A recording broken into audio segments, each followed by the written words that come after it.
No Free Beats.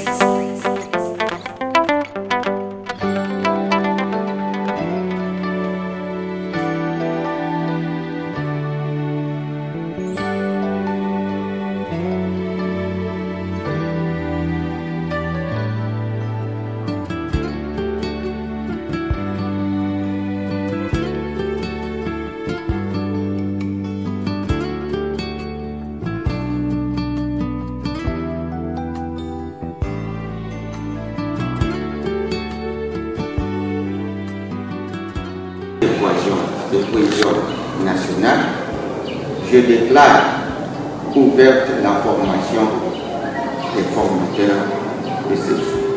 Je vous remercie. Le mobile de cette visite dans la province de l'Équateur, plus précisément dans la ville de Mbandaka, c'est de pouvoir donner une formation des formateurs locaux ou des éducateurs locaux en écriture braille. Donc c'était sur invitation de l'UNICEF RDC. Je pense que la première étape, l'objectif est atteint, puisque là nous venons de capaciter plus ou moins 6 éducateurs locaux en écriture braille. C'est-à-dire c'était une préparation de l'environnement scolaire qui va accueillir les enfants non-voyants dans les prochains jours, je veux dire, pour le compte de l'UNICEF. Déjà à ce niveau, nous avons donné l'initiation en écriture braille. Les éducateurs locaux que nous avons pu former savent écrire et lire en écriture braille et ils sont en même d'initier les autres personnes voyantes pour utiliser cette écriture voyante ou non voyante.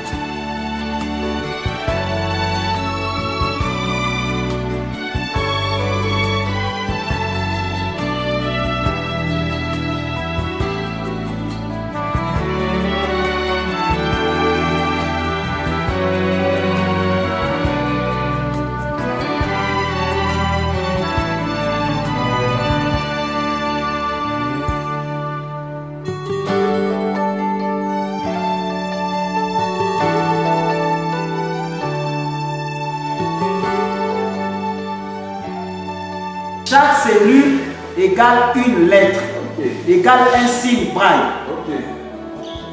Chaque cellule. On ne peut pas dire que j'ai écrit toutes les lettres dans une même cellule. Non.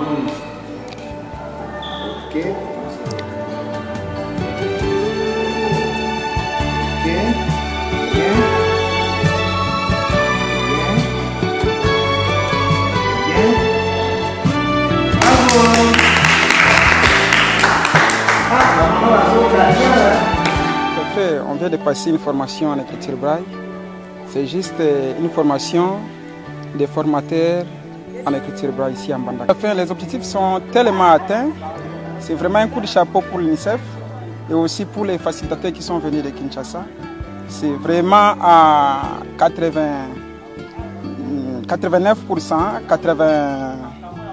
10% que les objectifs sont atteints. Voilà, merci beaucoup. On a d'abord commencé avec l'objet de cette formation. Et puis nous a dit que non, l'objet de cette formation est de préparer un environnement scolaire en mesure d'accueillir les enfants non-voyants. Et aussi de renforcer la capacité des encadreurs locaux sur la notion de base de l'approche, sur la notion de l'approche en éducation inclusive. Et par rapport à ça, on a essayé un peu de déceler un certain nombre de barrières qui empêchent la scolarisation des enfants non-voyants ici à Mbandaka. Et parmi les différentes barrières qui empêchent la scolarisation des enfants non-voyants, nous avons premièrement les barrières qui sont liées à l'environnement. Il y a deuxièmement les barrières qui sont liées aux moyens logistiques. Il y a aussi les barrières qui sont liées à la communication, c'est-à-dire qu'on doit avoir nécessairement une communication positive et non négative. Et l'État aussi a une part de responsabilité. C'est parce qu'il doit mettre en place maintenant les infrastructures scolaires tellement appropriées. Et sans oublier aussi que l'audition et le toucher sont les seuls moyens qui permettent tout simplement aux enfants non-voyants de pouvoir bien comprendre. Tout à fait, c'est parce que j'ai suivi une formation qui est une formation tellement avérée. C'est vraiment une formation qu'on doit vraiment capitaliser ici à Mbandaka. C'est parce que je suis tellement capable de dispenser la formation ou de former encore les enseignants par rapport à l'écriture braille ici à Mbandaka. On doit également mettre en place ou utiliser une série de méthodes, des programmes et aussi des matériels qui sont tellement didactiques et adaptés aux enfants non-voyants. On doit nécessairement aussi renforcer la capacité des enseignants, des communautés et autres acteurs de l'éducation pour pouvoir promouvoir, n'est-ce pas, une éducation inclusive en faveur des enfants non-voyants.